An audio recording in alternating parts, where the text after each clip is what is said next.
اور اس نظام تک پہنچنے کے لیے اپنے آپ کو اس قابل کرنا ہے. ورنہ خط لکھنے والوں نے خط بہت لکھے تھے, بہت لوگوں نے خط لکھے تھے, بڑے لوگ بھی تھے, چھوٹے لوگ بھی تھے, خواص بھی تھے, نارمل لوگ بھی تھے, مشہور لوگ بھی تھے, عہدے دار لوگ بھی تھے, سب لوگ تھے, خط لکھے تھے انہوں نے. لیکن ہر کوئی امام تک پہنچ نہیں پایا کربلا. کیوں؟ کیونکہ باطن کو اس قابل کرنا ضروری ہے کہ جب امام پکارے تو لبیک کہا جائے. اب یہ کان امام کی آواز کیسے سنے کہ یہ پتہ نہیں کیا کیا سنتے ہیں سارا دن. یہ آنکھیں امام کو کیسے دیکھیں کیونکہ یہ پتہ نہیں کیا کیا دیکھتی ہیں سارا دن.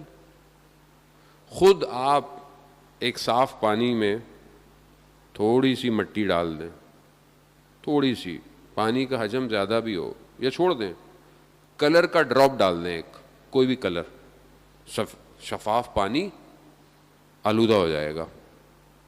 ایک ڈراپ, چاہے 1 لیٹر ہی کیوں نہ ہو پانی, ایک بڑا کین ہی کیوں نہ ہو, ایک ڈراپ ڈال دیں. کیوں؟ محسوس ہوتا ہے, آپ کو نظر آتا ہے. یہ جو روح ہے جسے خدا نے پاک اور صاف بھیجا ہے, یہ ایک نگاہ نامحرم سے آلودہ ہو جاتی ہے. آپ کہتے ہیں کہ کیا فرق پڑتا ہے, کسی کو دیکھ رہے ہیں, نیت تو صاف تھی. اللہ, نیت صاف تھی, اثرات مرتب ہو گئے. اب کیسے کھڑے ہوں گے فجر کی نماز میں, کیسے آنکھوں میں سے آنسو ٹپکیں گے سجدے کے اندر کہ آپ پھر خدا کی بارگاہ میں کہیں کہ رب لا تکلنی الا نفسی طرفۃ عین ابدا, اے میرے پروردگار مجھے ایک لمحے کے لیے میرے حال پہ مت چھوڑنا.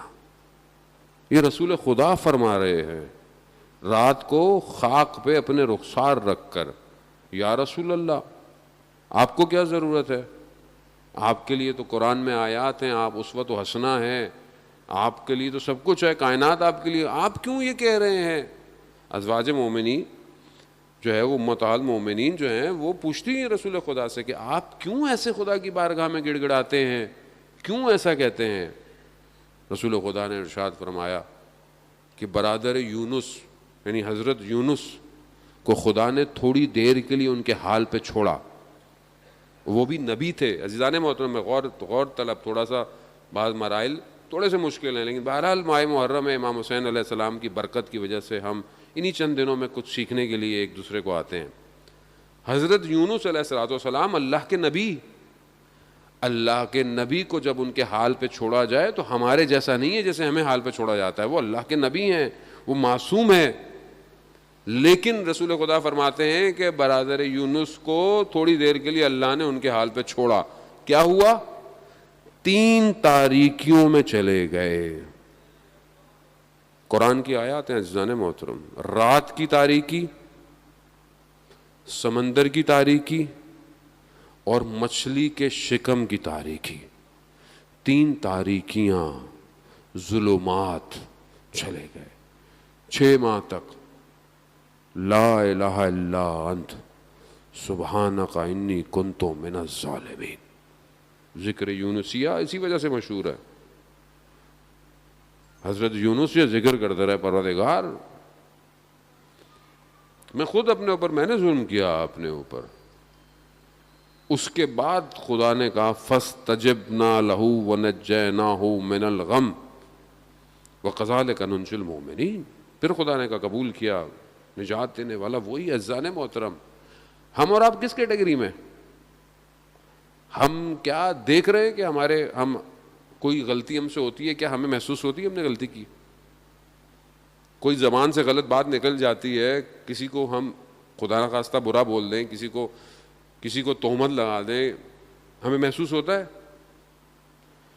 کیوں نہیں محسوس ہوتا؟ کیونکہ ہم نے اپنے آپ کو صاف نہیں رکھا ہوا. ہم نے فلٹر نہیں لگایا ہوا. کرو نا, جہاں پانی کڑوا آ رہا ہو یا کچھ ہوتا ہو تو لوگ فلٹر لگاتے ہیں نا, پانی میٹھا ہو جائے. ہم ہر چیز کو آنے دے رہے ہیں, بس آنکھوں سے بھی, زبان سے بھی کانوں سے بھی آنے دے رہے ہیں، آنے دے رہے ہیں، آنے جو سوچ آتی ہے سوچتے رہتے ہیں، سوچتے رہتے ہیں، فلٹر ہی نہیں ہے. فلٹر لگائیں تاکہ چیز رکتی ہوئی آپ تک آئے. مگر کیسے لگے گا یہ فلٹر؟ کون لگائے گا فلٹر؟ کوئی نہیں لگاتا عزیزان محترم، خود خدا. حضرت فاطمہ سلام اللہ علیہ ارشاد فرماتی ہیں اللہم صلی محمد. بی بی ارشاد فرماتی ہیں کہ جب خدا کسی کے دل میں خیر پیدا کرنا چاہتا ہے تو اس کے دل میں علی کی محبت ڈال دیتا ہے. خوب یہ ولایت کا فلٹر سب سے اسٹرانگ فلٹر ہے.